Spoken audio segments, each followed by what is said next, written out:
All right, everyone, now that we're ramping up to get ready for season 42, here we are with an off-season war, just utilizing Crossbones. The global got nerfed into oblivion, so it's not going to be very strong at all this season.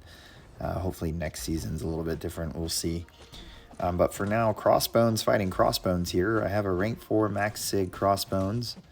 The fact that he does not crit means he won't trigger the global off the crits. And the fact that he doesn't place debuffs as long as I stick to special 1 means he's not going to trigger the global through that. So Crossbones here is pretty much just a shell, and bonus points for being on path 4. Every time we shrug that debuff, we're going to gain another Fury. So yeah, he's going to be a pretty good offensive option this season, despite the global not being very strong. Yeah. Down goes that Crossbones, nice and easy. There we weren't really utilizing the reduced defensive ability accuracy with each Fury, but here we are going to. So Korg, another prowess power champion. Again, we're not going to place debuffs and we're not going to crit here. And the Furies, when we have the opportunity to go into overdrive before we punch Korg while he's got rock stacks up, we're going to take it, so that we can avoid this Thorns damage. But for the most part, the node should feed our Furies. We just have to pay attention to when Overdrive isn't active and is off cooldown, and we can re-trigger it so that we can get a few more Furies and avoid these the Thorn damage throughout this fight. So yeah, again, Crossbones standing out as a good option due to lack of crits, and not actually placing debuffs with special 1, specifically against these skill prowess power champions.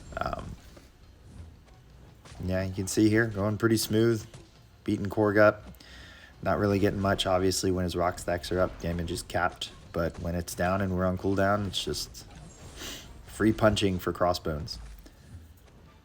And then again, the added benefit of being on path 4 in section 1, just gaining extra Furies every time we get a debuff. Here we have an opening where we don't have any Furies, but we get the overdrive up. And we keep going.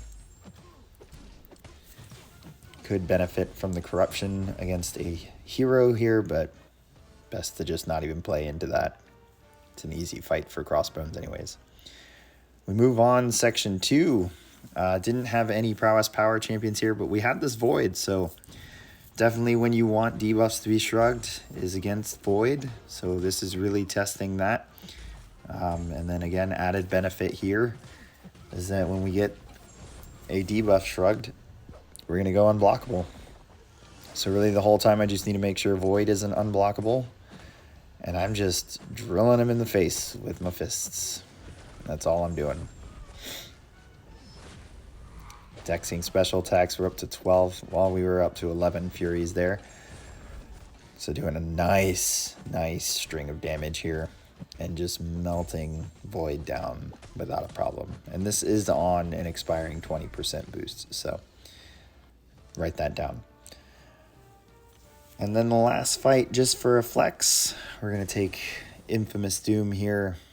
Infamous Ironman with Crossbones. I brought Omega Sentinel to help with Boss Island if needed, and I brought Shang-Chi with Crossbones if this didn't go that well. But this Infamous Doom has suicides, so a little bit of a draw or a little bit of a downside to it. But yeah, here we were just going to focus on pushing him to special 2, baiting out those heavy attacks, dexing the last hit of the special 2, and then retaliating. There aren't any debuffs being placed here besides the heal block, which we shrugged, and the often armor break if we're not hitting. So as long as we don't get hit, we're pretty good.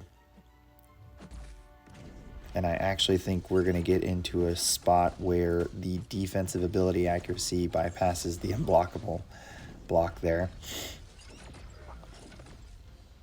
Somehow.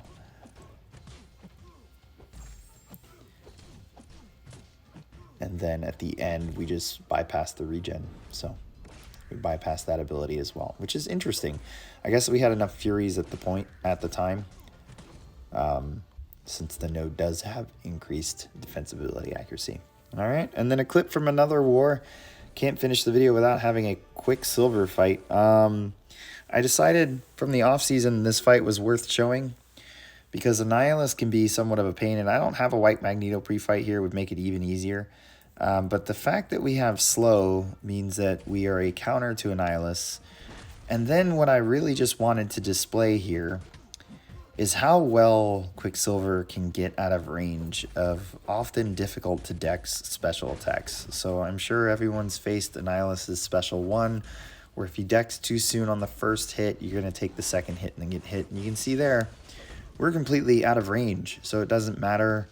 And then for this node specifically, this is the second node of Section 2, Path 7. The protection here, the way you want to work it, and this is what I'm going to do after I get into terminal velocity, is that you want to do the special 2 as the knockdown and then proc the detonate for whiplash after it. And you'll have slow up, so you'll be able to bait a heavy after that point, and then just do the medium, light, medium, and they'll expire before the protection comes back, and then he'll just delete. So here we're in terminal velocity, so that when I do throw the special 2, I actually double the whiplash. And my hope in this scenario was that it would be over 50, which it will. So they'll detonate on their own, and then bye-bye goes Annihilus. So hope you guys enjoyed that off-season video. We got 2 more off-season wars, and I will catch you guys in the next one.